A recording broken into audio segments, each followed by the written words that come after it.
And away we go. Welcome back, everybody. Good morning, good afternoon, good evening, wherever you happen to be. Here we are on Coffee Talk. That is Coffee Talk Live. I've got a very rambunctious kitten in my hands here. He wants to play and chew and grab, and he's a handful. He's a handful. He's biting my hand now. I still don't have a name for him. Still haven't decided what I'm going to do. And there he goes. There he goes, everybody. That was your one chance. Again, this is Coffee Talk Live. We're going to be discussing the news, and taking a look at news snippets from all over the place here very shortly. I still have Dusty in the background, sitting in the other chair. For those of you who can, where are we? Right there. Dusty. For those of you who can see. For those of you who cannot see, this is Coffee Talk on YouTube or at Coffee Talk Live or Prepper University. I mirror on both channels. And that's part of actually a little study I was doing. And I will continue to broadcast on both of those channels when I do lives. But I have discovered something very interesting about the way that ScrewTube targets channels by doing it simultaneously on two channels at once, and expect a video coming up on Coffee Talk about that soon. If you are watching, you're new to the channel and you are not aware, I can be found on fistfulofradio.com, also fistfulofradio.com out of Atlanta, which is a podcasting service, and you can find me Monday through Thursday at 5 and Friday at noon. And also I just put up a video not too long ago, like within the last hour, and it is 2 p.m. Eastern Standard Time where I am right now.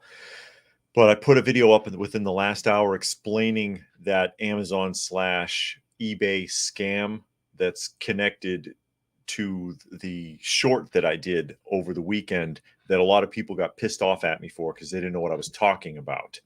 So I'm going to read through some of the comments, and I always read through as many of the comments as I can, so the people who are listening and not watching can follow along and know what the hell I'm talking about when I answer somebody's comment.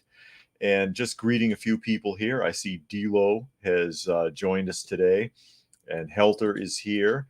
Bams is here.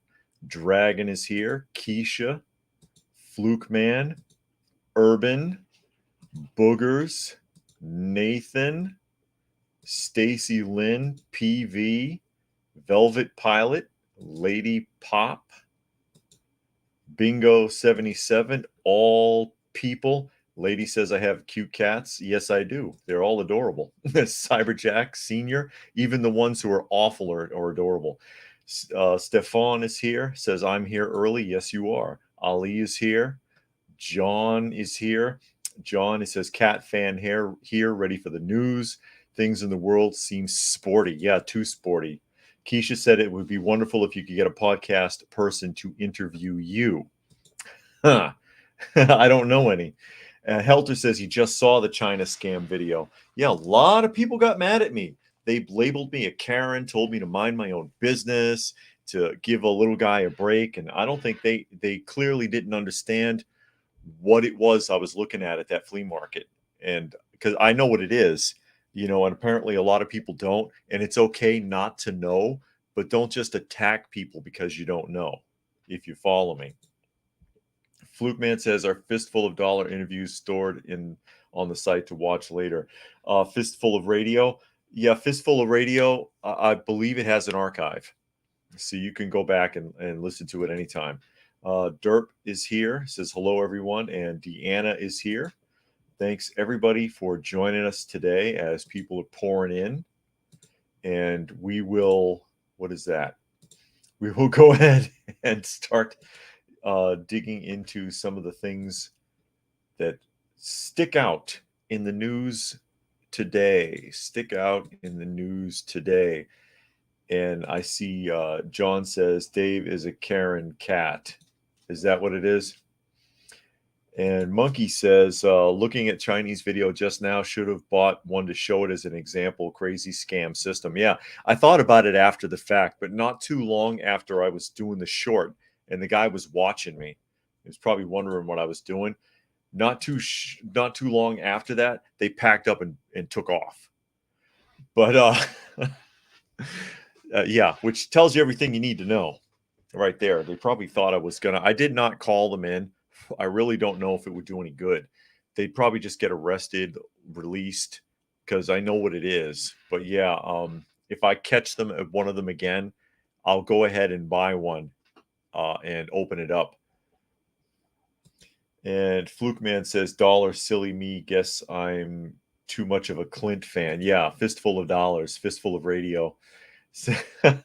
I'll take a fistful of dollars. Monkey says, reminds me of going on websites like Alibaba, cheap cost, but most likely on the shitty quality end of things. And Deanna says, it looks like Michael Jackson zombie on the wall behind you. Michael Jackson zombie? Where? You mean the icon? Those are yeah, I got to change that out. That's that's a just a picture. It's a picture of a couple of Mego action figures. That's the one that I usually have right there, which is from Planet of the Apes. Actually, that particular image is from the Planet of the Apes live action television show from, what was it, 1974, 1975? Yeah, and Helter says, moral of the story, if it's too good, it's a scam. Yeah, indeed. And Rodney is here. Rodney says, here's a thimble full of dollars, a thimbleful. And he made a $10 donation to the channel. Thank you very much, Rodney. As always, as many of you are aware who watch regularly, I run a kind of unofficial cat shelter. Dogs occasionally, primarily cats, because that's what we get the most of. Strays and abandoned animals that we take care of and try to rehome and stuff. So every little bit helps, and much appreciated, Rodney. And Arakel is here also. Greetings all, they say. But top of the hour, and this just hit the news, actually. And that is about to, is it going to open up? There we go. And that is about the Pride Boys. Yeah, Fluke Man says, in your prep videos, you tell people to keep their mouths shut, but we all know your name, what you look like, state. Yeah, but they don't know what I have or if I have anything. They don't know what I have, where it is. Legend says, I want to ask you, since you've rescued numerous cats and few dogs, what do you think of pit bulls? They'll overreact if they're trained that way. People train them like that. If you don't train them to be vicious, they're like big freaking babies. Seriously. So they may look kind of scary to some people, but yeah, I've seen pit bulls that you could carry them around in a baby carriage with a big freaking bonnet on them. They're big babies. But I don't advise doing that, though. I don't like humanizing animals too much. I see people with dogs and baby carriages and stuff, and I'm like, ugh. But yeah, it all depends on how they're raised, just like any other dog. John says he's a cat shepherd, and Derp says perhaps a cat herder. This comes from the Associated Press, and it says former Proud Boys leader Enrique Tarrio faces sentencing in the January 6th Capitol attack. Yeah, we're almost at that point, and we talked about him a couple of weeks back, because they're giving these people that are part of what they now call the January 6th Capitol attack. They're no longer referring to it as an insurrection in the media. I'll be surprised if they call it an insurrection in this article. That's all it was before. Oh, insurrection, insurrection. They're not patriots. They're trying to overthrow the government. Now it's a Capitol attack, or a Capitol riot is the terminology, ever since the release of the footage from that day from inside the Capitol building. People now see there was no attack going on. This is again from the Associated Press, but they want to make an example out of these people, and they've been giving them insane long sentences. Washington, former Proud Boys national chairman Enrique Tarrio will be sentenced on Tuesday for a plot to attack the U.S. Capitol. And of course, that's today. Now it's a plot to attack the U.S. Capitol in a failed bid to stop the transfer of presidential power after Donald Trump lost in the 2020 election. I don't believe that. I think they were demonstrating, they were protesting. I don't think that they planned to go there to to block the transfer of power. They must realize that's impossible. Tario will be the final Proud Boys leader convicted of seditious conspiracy. Oh, seditious conspiracy. Is that what they're calling it? In the January 6, 2021 attack to receive his punishment. 3 fellow Proud Boys found guilty by a Washington jury of the rarely used sedition charge were sentenced last week to prison terms ranging from 15 to 18 years. I know one of these guys was interviewed on Alex Jones a few days ago by phone from prison talking about it. And he was saying that during the trial that the FBI could not even demonstrate that it wasn't even spontaneous that they went down there that day, but they want to call it conspiracy.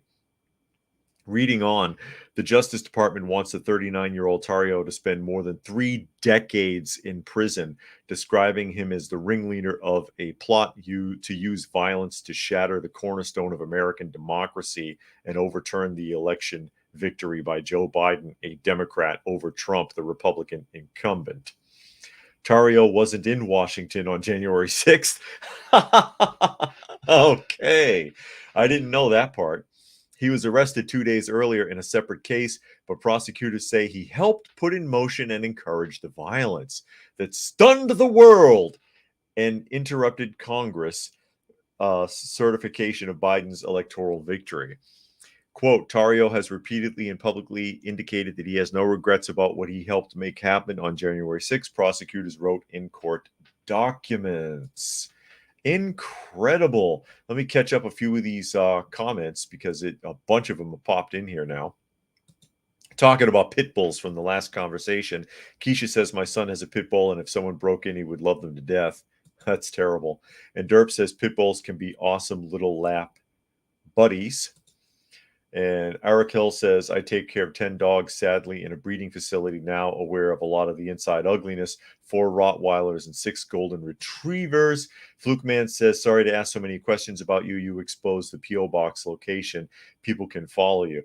Yeah, I see what you're talking about with the P.O. Box, but, you know, that doesn't mean that the P.O. Box is necessarily anywhere near where I live, and it doesn't mean that I'm the one that picks anything up there. Derp says, oh, he's talking to Fluke Man. No problem, though, Fluke Man. I don't mind people asking questions. John says USA has a lot of political prisoners and the most incarcerations in the world. Cruising says the most dangerous thing I've seen with pit bulls is people who don't know how to train dogs, babying them until they turn into a hair trigger of teeth and rage when something doesn't go their way. And that's also part of the problem with humanizing animals. And that's also part of the issue that I have where, they can be a really good companion. Cats and dogs can be great companions. You humanize them too much and you're breaking them from their instincts and from what's normal for the dog. It's not normal for a dog to get its hair dyed green and get its nails painted pink. It's not normal for a dog to wear a dress. You know what I mean? It's not normal for a dog to be walked around in a baby carrier hanging off someone's chest. And those things, it screws with the natural function of the animal. Let it be a dog, but it can still be a good companion to you. And All People says, wasn't Tario an FBI informant? Apparently not, if they're going to try to put him in jail for 3 decades. I know a lot of people in the Proud Boys were, including people that were in their leadership, turned out to be plants.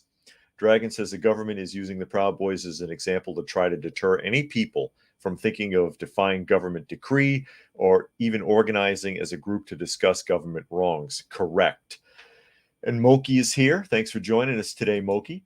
And Fluke Man says, I'm fine, just trying to learn from the best. I don't know if I'm the best, but like I said, the questions don't really bother me. I don't mind at all. Bam says, your government are completely taken over by lizard people. Yeah, we're getting there. And Helter says, in light of the sweetheart deals with Hunter Biden for felony charges, slap on the wrist, these sentences seem excessive. They are. The most you can't even really call it a riot. Unlawful entry or vagrancy. There's some minor charges you can throw on there, but the sentences these people are getting, damn near 2 decade sentences, are insane. Helter says, in light of the sweetheart. Oh, I just read that. Sorry. Where are we? Delo says that's animal abuse. But that's what's going on with this. And the sentencing is today. Where are we here? Tario of Miami was supposed to be sentenced last week in Washington's federal court, but his hearing was delayed because U.S. District Judge Timothy Kelly got sick. Aww. Kelly, who was nominated to the bench by Trump, sentenced Tario's co-defendants to lengthy prison terms, though far shorter than what prosecutors were seeking. That's shorter. 15 to 18 years is shorter. That's incredible. And as far as, the fact that he was appointed by Trump is beside the issue. Timothy Kelly, U.S. District Judge Timothy Kelly, is trying to let people know that he's in with the in crowd and that he wants to keep his job. That's what that is. It's all bought in. Urban says, meanwhile, in Canada, today begins the trial of Tamara Leash, one of the Freedom Convoy organizers. Oh, no. Yeah, that's right, Urban. And that's a shame how that work all came about. Because they were getting something accomplished. They were actually accomplishing something in a functional protest, which we really have not seen much of for decades. We have not seen a protest accomplish anything for decades. Really not since Martin Luther King have we seen protests actually come to fruition about anything. And it looked like they were going somewhere with it, and they were inspiring other countries. Other countries are like, yeah, we should try this too. And they finally got hemmed up. They were forced to move. Basically, their bank accounts were seized, right? Or their money was cut off. And they said, oh, we're going to regroup and do it again. It never happened. It never happened. And yeah, you'll have a tough time getting anything like that off the ground again now that people's spirits have been crushed. Now that people's spirits have been crushed on that. And that's a shame. I mean, you want to see the people heard. That is an example of the people not being heard. It's not just about the truckers. It's about everybody who tried to support them, people who brought them food, people who helped them with shelter, people who helped them do anything. The regular citizens came out and said, you know what? We don't care if you're blocking our businesses. We don't care. You're doing something for all of us. And that tells you that there is a huge divide between what the government wants and is doing and what the people want and need. And that's scary. Scary world we're in. PV says one of the biggest successes with protests here in the UK was the poll tax protests, riots worked a treat. Yeah, I think you need some more. I think you need some more. And ever popular in the news these days is the migrant crisis. The migrant crisis. Only today we're going to shift from New York to Chicago, the Windy City. And Fluke Man says, PV, I remember that. I think I was about 8 years old. Yeah. Yeah, it was quite a while ago. And this comes from News Nation, if you wanted to look it up. But you can find this information anywhere. And there's a specific reason why this interests me, this article. It says, migrants overcrowd Chicago's makeshift shelter at O'Hare's airport. And I'm going to read this through, and I'm going to tell you why this caught my eye. It says, the city of Chicago has been sheltering large groups of migrants at O'Hare International Airport, where asylum seekers say the living conditions are inhumane, as opposed to where you came from. Texas started busing hundreds of thousands of migrants to Democratic-led cities in protest of federal border policies over a year ago. Along with many of the cities, Chicago has hit its housing breaking point. Yeah, I should have thought of that before. And now hundreds of asylum seekers are staying at the city's Northwest Side Airport as an overflow shelter. A Chicago police officer confirmed Tuesday morning that there were 433 migrants currently sheltering at the airport. The migrants have been forced to sleep on the airport's floors behind large swaths of black curtains used to hide the growing humanitarian crisis. Many of these migrants told News Nation they are concerned for their well-being. You're concerned? Quote, while they find another place for us to go, some have been here for 10 days. but people keep leaving, and the city of Chicago will take us and find us a place for us to stay. Raybeth, a migrant from Venezuela who's been staying at O'Hare's makeshift shelter for 4 days now, told News Nation. Raybeth said the facility is overcrowded with hundreds of migrants, many of whom are children. According to the Chicago Sun-Times, the group of more than 400 migrants are well over the capacity limit set by the city, and a huge spike from the merely 31 migrants at the beginning of August. Now, there's a reason why this caught my attention. And PV says asylum seekers, migrants, or illegal aliens. One wonders how they are tagged. Yeah, they change it. They switch it up from one thing to the next. Rodney says blue states are finally starting to face a new consequence of what they voted for. Indeed, you can absolutely make an argument for that. The reason that this caught my attention is, first of all, an airport is not a shelter. An airport is under federal regulation, so much so that they have their own fire department, their own ambulance service, their own SWAT teams. They're not supposed to be people sleeping there.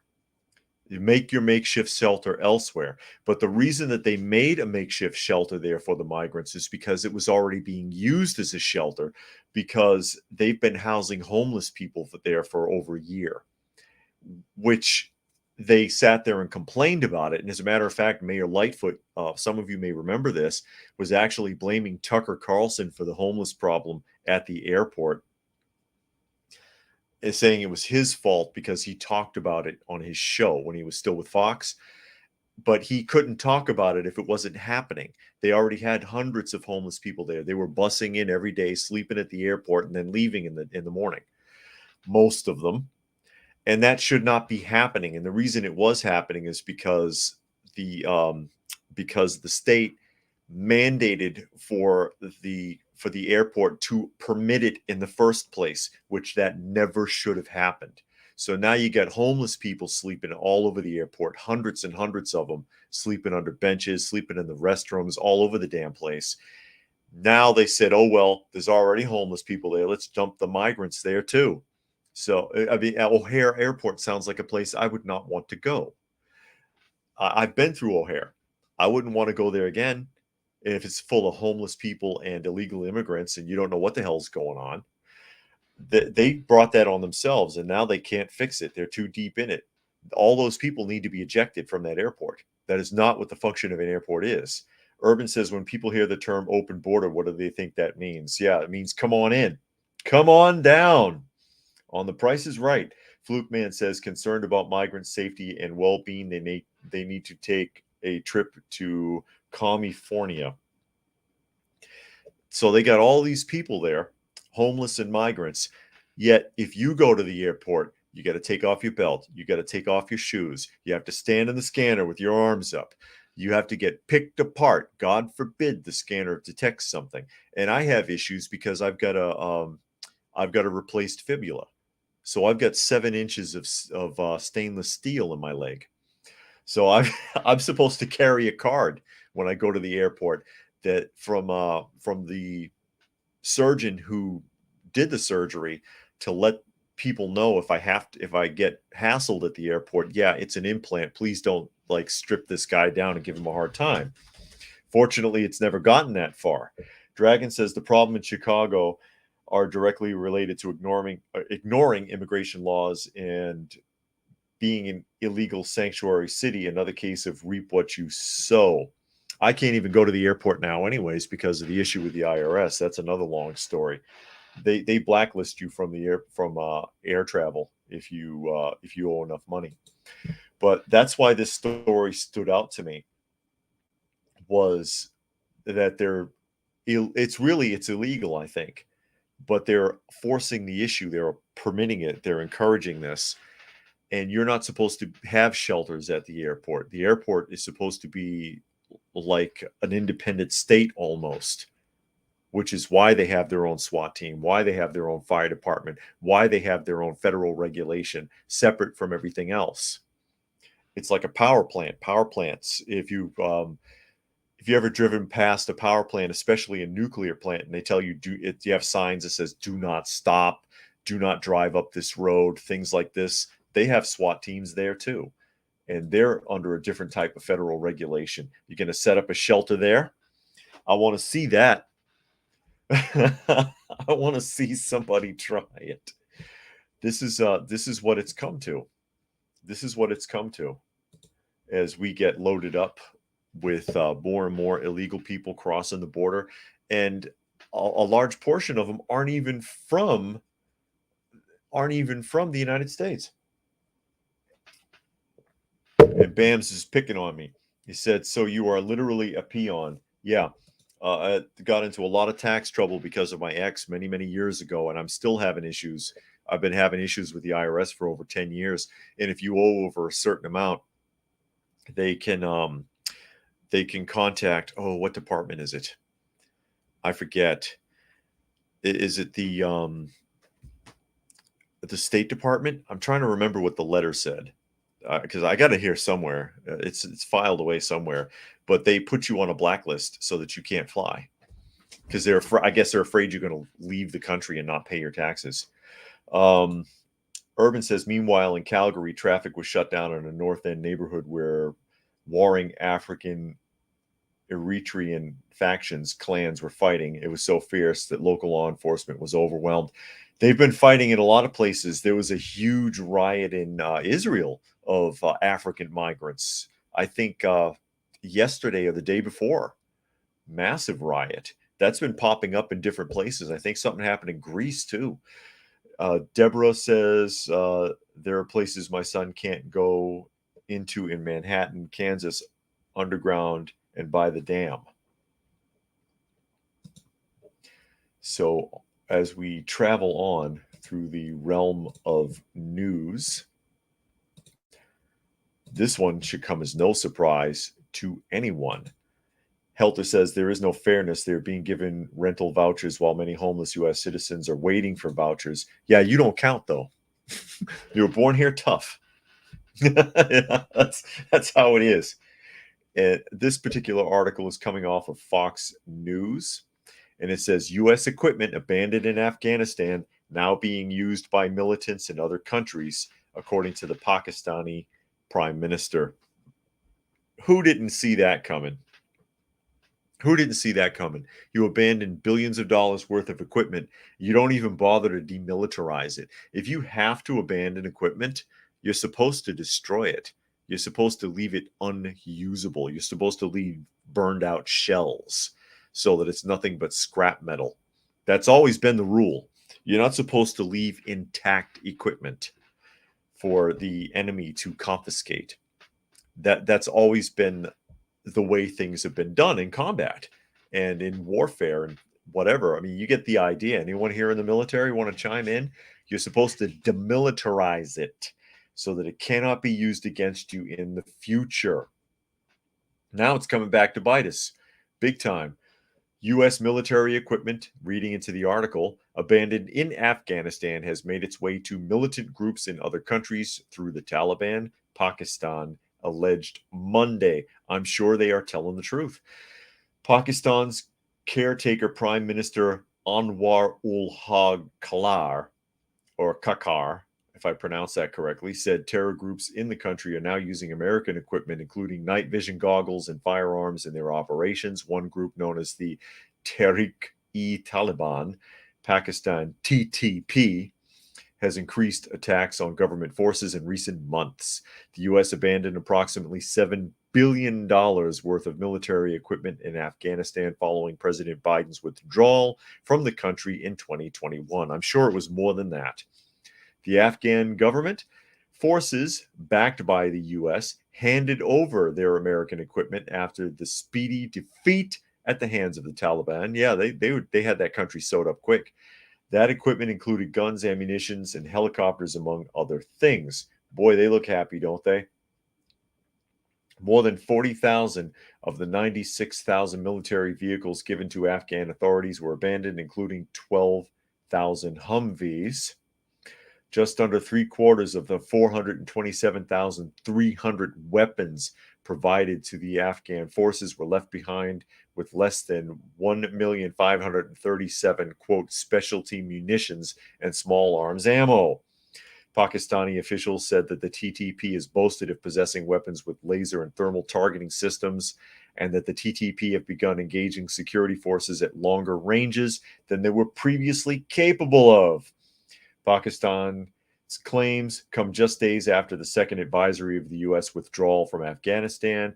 Biden hailed the operation as one of the largest airlifts in history in a statement marking the date last week. And there's a quote, and I think this is a quote from Biden. It says, "Today, we pause to remember the selfless service of generations of brave women and men over the course of the conflict." Notice he said women first, who time and again sacrificed their own safety and security for that of their fellow Americans. That includes the 2,461 U.S. service members who made the ultimate sacrifice and 20,744 of their brother and sisters in arms who were wounded in action, Biden wrote. The chaotic withdrawal from Afghanistan left hundreds of Americans and tens of thousands of Afghan allies in the country under the rule of the Taliban, which swiftly retook control of Afghanistan as American forces prepared their exit. That's what happens when you don't eliminate an enemy in warfare. It comes back to haunt you over and over and over again. PV says, yeah, the equipment in Afghanistan, very strange. Well, they've been selling the stuff. It's all over the place now. Urban says maybe they left the equipment because it's already paid for by the other side. Afghans didn't pay for anything. We gave it to them. Monkey says, just like what the Germans did to their railroad artillery, destroyed it before the Soviets captured it intact. Yeah, you destroy everything. You don't leave anything in one piece. You don't leave a road, a bridge, a railroad track, a tank, a Jeep, a motorcycle. All of it should be wrecked. Deborah says all kinds of different immigrants up in northern areas and seem like younger people staying in tents with long sleeve clothes in 100-degree weather. Very unusual for this area. And Bam says that's not like they are accidentally making the whole are unstable. I think your sentence got broken up. And PV says anything left should be rendered unserviceable. Fluke Man says there are videos showed soldiers smashed up equipment with blunt objects. Why didn't they blow them up? If it was too dangerous, couldn't they shoot them up with a 50? And PV says huge fail. Helter says the billions of dollars worth of military equipment left behind in Afghanistan is bigger than the entire yearly military budget of Russia. And Monkey says, plus, wasn't the Taliban formed by the U.S. to deflect the Soviet troops? I thought they were formed up. I could be wrong. I thought they were formed up out of, or I might be thinking of the wrong group, splinter groups from the collapse of Iraq, because that wasn't done properly either. You don't just go in and smash the place and leave. You've got to finish what you started.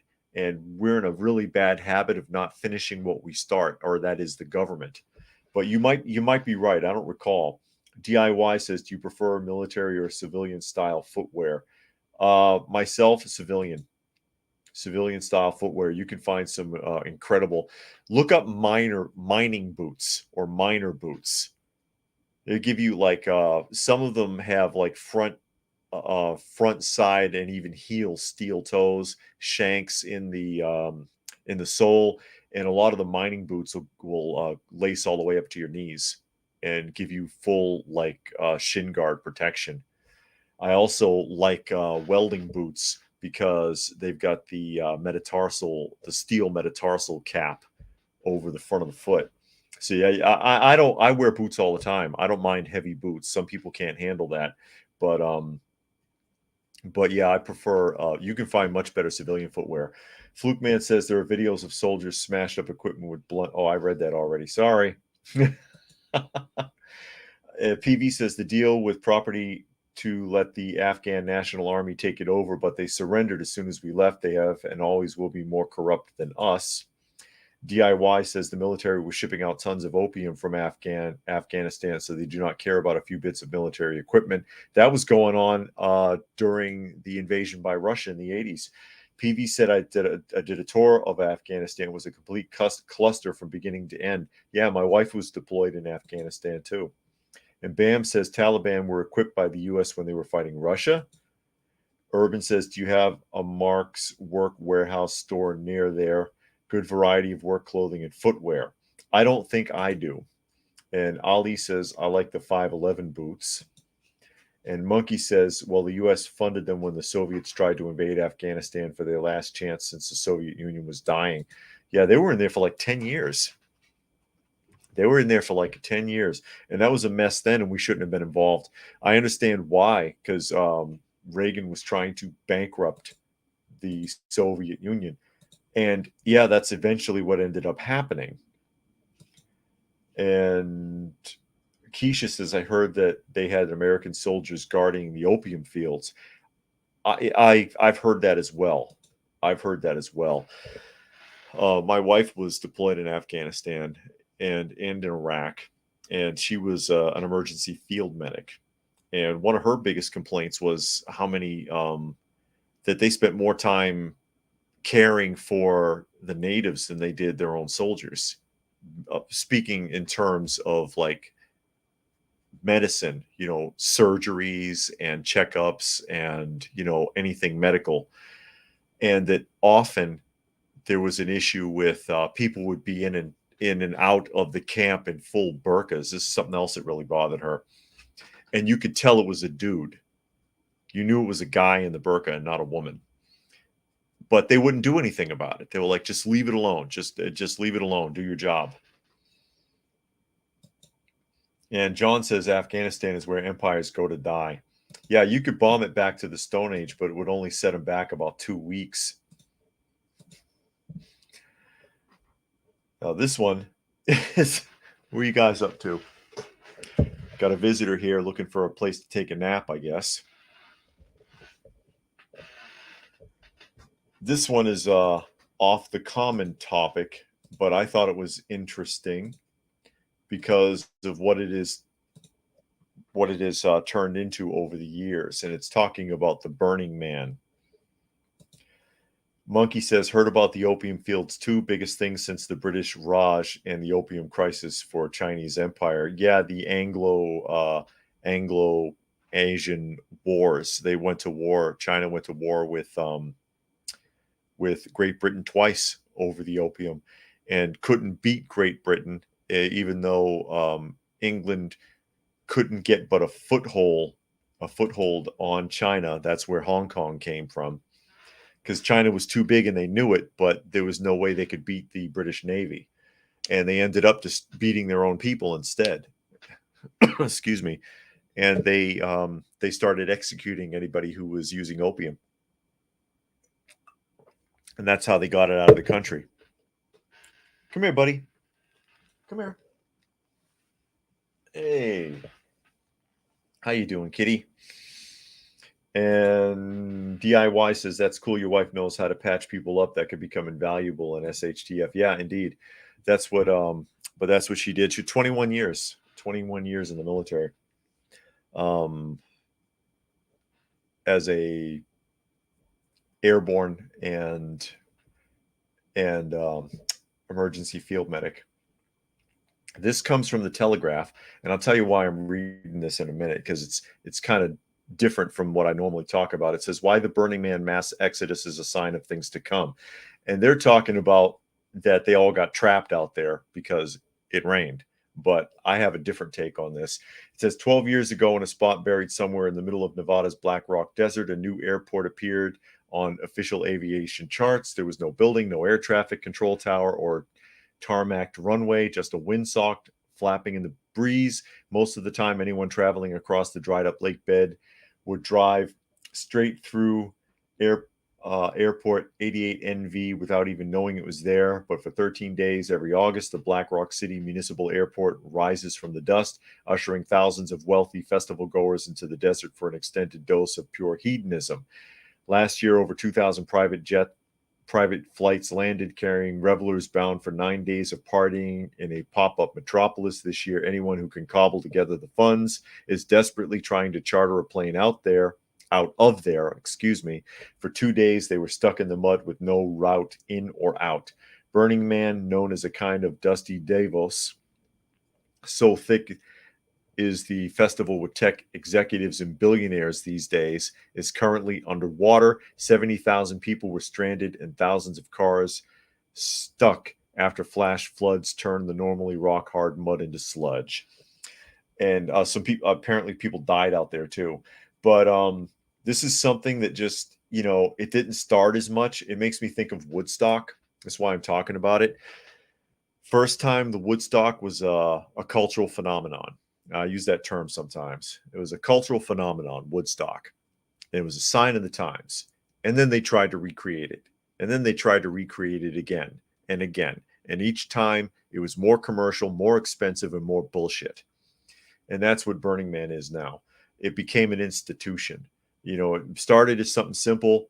Let's go out in the desert and party. We got a little airstrip out there. Now there's millionaires and billionaires spending $60,000 on private jets to fly out there. And I think I saw that in here somewhere, talking about the cost to get there, to make that exodus, or not an exodus, but an influx to go to Burning Man, and what it's turned into. And it's kind of funny how that works. I think about those parallels sometimes, kind of like the whole punk movement. Any of you in the UK remember the punk movement, when it was a cultural thing, when it was a pushback against the system, when it was a way of life versus turning it into a fashion statement. When you bought clothes that were already looking like punk clothes and you had a stylist do your hair. You know what I mean? It's changed so much. And it seems like that change comes on faster and faster nowadays. Urban, talking about the last subject, says the parallels to when illegal migrants receive better medical care than VA veterans. Monkey says, heard about the opium fields too. Biggest thing since, I read that already. Let me see if I can catch up here. Fluke Man says, couldn't the Brit tell China they'll keep Hong Kong forever? They annexed it back to China some years ago. All People says, best quote ever. You can bomb them back to the Stone Age, but it would only set it back by 2 weeks. Source David Eon. Yeah, okay. Yeah, that's the quote of the week, I guess. It wouldn't make a difference to them. I mean, look where they live. They dig holes in a pile of rocks and put a basket on top of it, and then the military can't even find them. It's a waste of time. Let Afghanistan stay there. Let them fight with their neighbor. Nobody cares what they do. I don't know why everybody wants to go there. Actually, people want to go there for mining rights. That's really the big secret, is the mining rights for there's certain minerals that are under the ground there. You can't get them. Urban says it was not nearly as bad as what happened during the FYRE festival. All People says Woodstock was a CIA psyop, just like Burning Man. And PV says, yeah, punks, rockers, and mods, way of life for some still is. Yeah, a handful of holdouts. Helter says deaths at large events are very common and usually get little to no media coverage. Lots of people will die if they convene in one place, and in drugs and alcohol, and it's even more likely. True. And Fluke Man says, I mean, keep Hong Kong forever instead of 99 years. Yeah, but they annexed it back. But that culture is so ingrained in not being communist that's why China has such a hard time with Hong Kong now. They have a very, very difficult, come here. They have a very difficult time with Hong Kong because of that. Because of those people resisting, and they know Hong Kong is being watched very carefully. So they do try to be careful with how they handle the people there, even though they're still very heavy-handed. Hi, sleepy guy. How you doing?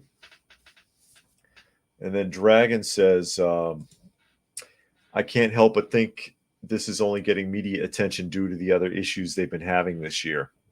And that could be. It's just another distraction. There's a lot of them in the media, a lot of them in the news. There's things that people should be talking about, should be thinking about, and they're not, or don't, or can't, don't want to be bothered.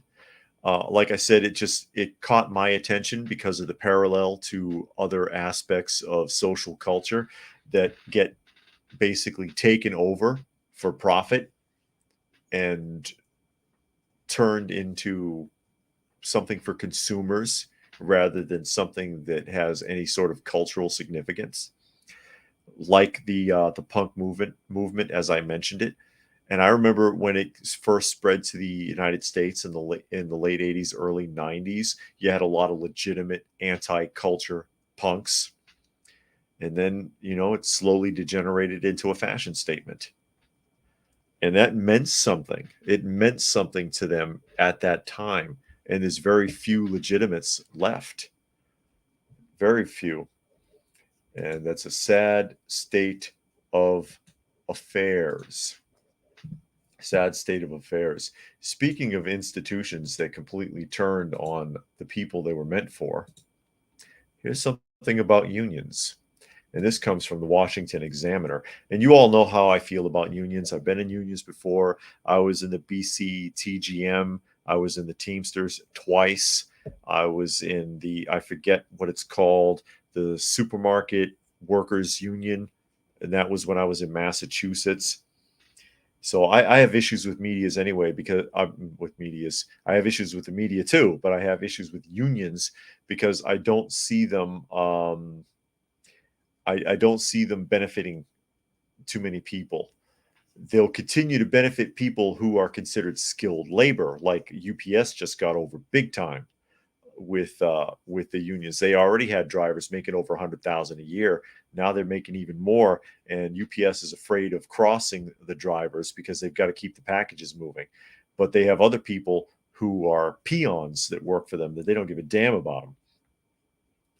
And unions are constantly talking about it's because of us that you don't have 6-year-olds working in mines, and it's because of us you don't have 18-hour work days. No, it's because of people who busted their ass 120 years ago, 150 years ago. Those were the pioneers. All you're doing now is collecting dues and often stealing that money. Go watch an episode of American Greed. See how many episodes of American Greed are some union organizer or some union financier who ripped off everybody's pensions and spent it on racehorses or something crazy. Let me see here. Catch up a couple more comments and we'll get into this. Rodney says media are the masters of distraction at this point. They're just a branch of the uniparty propaganda department. Urban says, and then came Seattle grunge, and look where that city is now. Yeah, I remember that. That was a thing too in the early 90s. Fluke Man says 60s hippies, 80s punks, 20s LG, alphabet soup. Stefan says, you worked too many jobs. Yes, I have worked a lot of jobs, but I mean, I've been working since I was like 10. You know what I mean? And often in my younger days, multiple jobs. I'd work like 2-3 jobs at once, and just go from one to the other. Urban says, lately it seems unions are an extension of government. Here, very few unions protected the members from job dismissal for refusing to get jabbed. Yeah, and that's what they're supposed to do. They're supposed to represent the employee, and they don't necessarily do it. Again, speaking as someone who has had a lot of trouble with unions, even in Frito-Lay, when I was having issues with getting a lot of demerits because I was having to get my kid from school and I couldn't take the forced overtime, and they didn't have a provision for that.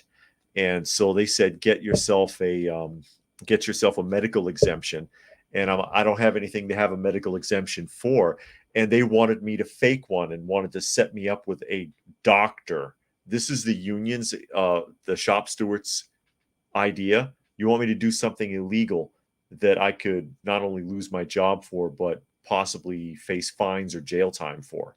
That's your solution. Stefan says, I hate working for UPS.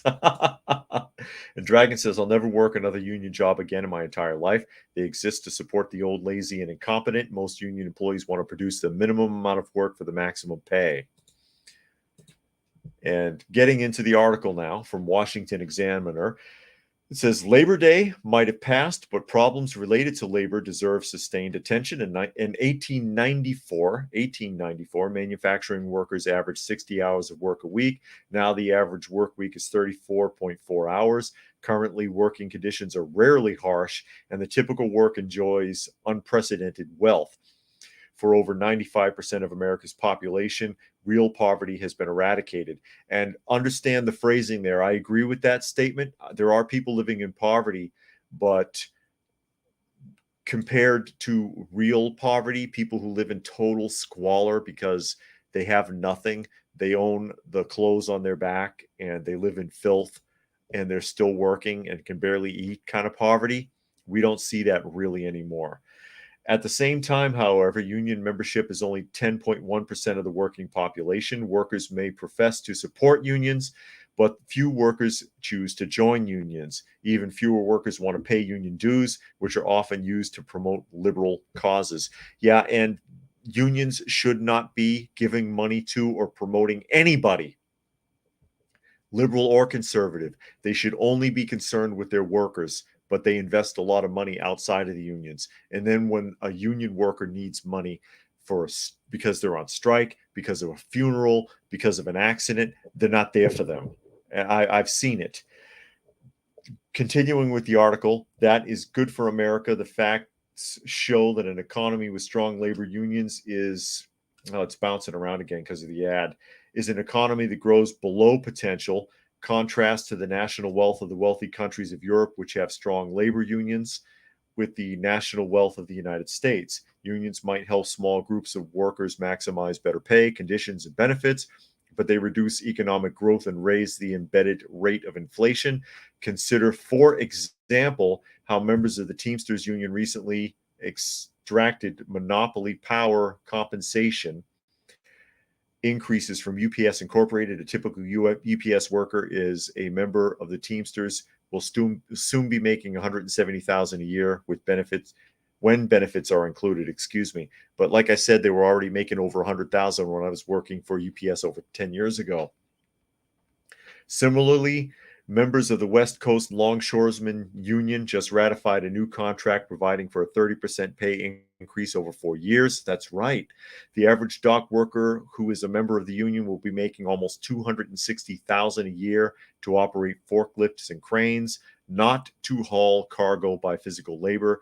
U.S. ports are among the most inefficient in the world economy, and that's a very important point. That is a very, very important point. Let me see here. Is there any more comments to catch up? Nope, no more comments to catch up as we have read through that. But yeah, I mean, basically, the article is talking about that by today's standards, the unions no longer really serve a purpose for the overall workforce. Yeah, they're great. Yeah, they're great if you're making a lot of money already and you're in a union that will back you as a skilled laborer, like a UPS driver, like a longshoreman. I mean, $250,000 a year for a longshoreman nowadays. Holy crap. Or if you're a plumber and you're in a union, something like that. And there are states that will force you to join a union, like Illinois, for example. I worked for when I worked in Illinois, I had to fill out the union card before I could fill out a W-2, or else I wasn't going to be allowed to continue with my application. The union had precedence over paying your taxes. That is incredible. The Jericho says, I was a grunt worker at UPS for 6 years. They really do not give a shit about you. Yeah. Yeah. If you're a loader or unloader, you're just not important. They figure any monkey can do it, even though it's really not that simple and it is hard labor. It is a lot of physical work, and keeping track of those numbers while you load the truck is not that simple. It gets complicated, especially when the truck starts filling up, especially like in my case, like I've talked about before, where you have you're guaranteed that you will never have more than 3 trucks at a time, and you get 5 or 6 every day for the entire time that you're there, for the however many years. At least in my case, it was a total shambles. And then they had me unloading when I first got there in the morning, and then I would have to go and load at my station, after the main trucks were unloaded, and then nobody was working my station, and then it would just be completely overflow with packages everywhere. Or someone else was there before me, they did a little bit of work but screwed it all up. And Fluke Man says, did you have to pay monthly fees to be in the union? Yeah, of course. You've got to pay dues. You're required to pay dues. And those dues are supposed to be money that they hold back to support you in times of crisis. And they don't. The money's never there. The Jericho says, I quit UPS after New Year's in 2018, and they covered their ass by terminating me and blackballing me. Now I'm banned forever. You know what's funny, though? After I walked out on them, to this day, I still get the occasional email from them asking me to come back. I think I got one like 3 months ago. Said, are you still interested in working at UPS? Stefan says, I'm something called an irregular splitter. And Helter says, union jobs are the opposite of meritocracy. And the Jericho says, your stories about UPS helped me cope and realize that my leaving wasn't so bad. And again, the funny thing about the UPS videos is that I get a lot of people. I was called a pussy a ton of times in those videos. Oh, you're a pussy. You couldn't take it. There's real men, and then there's guys like you, and all that garbage. I worked there for a long time. I worked there for a couple of years, plus 2.5 years. I'm trying to remember. And I only left because I wasn't getting any money. At the time, I was my garnishments, child support and tax garnishments and stuff that I had to pay. They wiped out the paycheck. I was getting zero. They still got their union fees. The union fees come out first, then your taxes, then the garnishments. But my check would be like $0.14. And I was working there for months like that, and I was just like, this isn't worth it. Screw this. And that's really why I left. It wasn't because it was too hard. But even though they call me out and say, oh, you're a wimp, you're a pussy, whatever, they don't ever disagree with my description of the working conditions. And I think that's really the whole point right there. Stefan says, my job is to take out the heavy boxes. Oh, your stuff goes on the bottom belt then. And he says, but now I'm an unloader. I'm an unloader. And I wonder if I have time for one more video here. Something to confirm what we've been talking about off and on. And what was this? Let me see here. Ali says, oh, it disappeared. Ali says, you aren't pushy. Oh, a pussy. Yeah, they are just dumb. Yeah, you want to work there for 15 years? And they say, I've been working here as an unloader for 17 years, and I own 2 houses. And no, you don't. No, you don't. You're always part-time. And Stefan says, I remember watching another YouTube video of a guy saying FUPS. But I think we can squeeze one more in here. And this is from Fox. It says, horrified hospital employee leaks DEI training pushing 3-year-olds identifying as transmogrified. It says, a horrified hospital employee at Kaiser Permanente leaked a sex change training for diversity, equity, and inclusion, which promoted the idea that a 3-year-old can be transmogrified. Yeah, there's that phrasing, that diversity, equity, and inclusion. Always be nervous when you see those words now. Quote, the employee who wishes to remain anonymous for fear of losing her job, yeah, I bet she will be blackballed, was horrified, according to the Wednesday report from Libs of TikTok. As part of the hospital system DEI training, medical employees were expected to watch a video with children explaining they knew they were transmogrified at age 3 and 4. Many quote, many transmogrified people have always known their true gender, the video said. If that was true, there wouldn't be a surge of people trying to detransition after getting the surgery. So obviously they don't know. Quote, my name is Rose. I'm a transmogrified girl. I was born a boy, but I always knew that I was a girl, a child said. That's ridiculous. Yeah, the 3-year-olds think they're a duck. They think they're a car. They think they're a coconut. They don't know what the hell they're doing. Playtime is one thing. And then reality is something else. Mr. Rogers did it best when he had the neighborhood of make-believe. We're going to go pretend. And when we're done pretending, we put it away and we leave it there because it's time to get back to the real freaking world. That's how it should work. And it's a shame that not only do we have parents pandering to that, pandering to the whole concept, but professionals whose job it is to protect these people, social workers, teachers, people who work in hospitals, pediatricians are some of the worst, are enforcing this and training this and pushing this issue when you should know better. And again, yeah, they took an oath. They took an oath to do no harm and to protect people. But an oath is only as good as the person saying it. Continuing on, Rose's dad then explained the child writes notes to Santa Claus and the Tooth Fairy asking to be turned into a girl. Your 3-year-old is writing notes? Really? Are you sure about that? This is an intelligent child. As an adult, transmogrified identified man said, when I was 3, I decided I was going to be a father and marry Janet Jackson. A lot of people wanted to marry Janet Jackson. None of them did it. A mom said, proceeded to explain how her transmogrified child, Ellie, was a girl in her heart and brain by age 4. No, the hell they weren't. You pushed them in that direction. You pushed them in that direction and you screwed them up, and now it can't be fixed. Now it can't be fixed. It really pisses me off with some of these people. Yeah, you can hate me if you want to.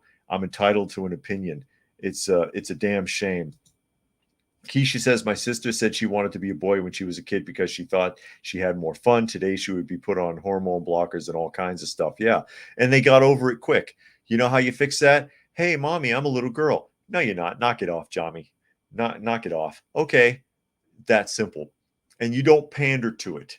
You don't pander to it. You don't let the kid play. I don't have a problem with letting a kid play dress up. My kid used to wear superhero costumes in the house. He didn't run around on the street thinking he was damn Superman, because it was a time to take that off. We got to go. And they understand that and they accept it when you enforce it and when you make it clear that there is a dividing line between real and imaginary. Stefan says there's a part-time supervisor who's been working in my warehouse for 20 years and they still don't make him a full-timer yet. And Urban says, here we call it soggy nursing, sexual orientation and gender identity. This is now part of school curriculum on Vancouver Island. New schools are being built with internal wellness centers. Oh, my God. And Dragon says the system just can't let kids grow up naturally and decide for themselves when they are at an appropriate age. They won't let kids be kids. No, they won't. And that's why Urban was pointing out they're going to have a march September 20th. Pray for them. My wife and I already are. The thing is, what you're looking at really is the modern day equivalent of a eunuch.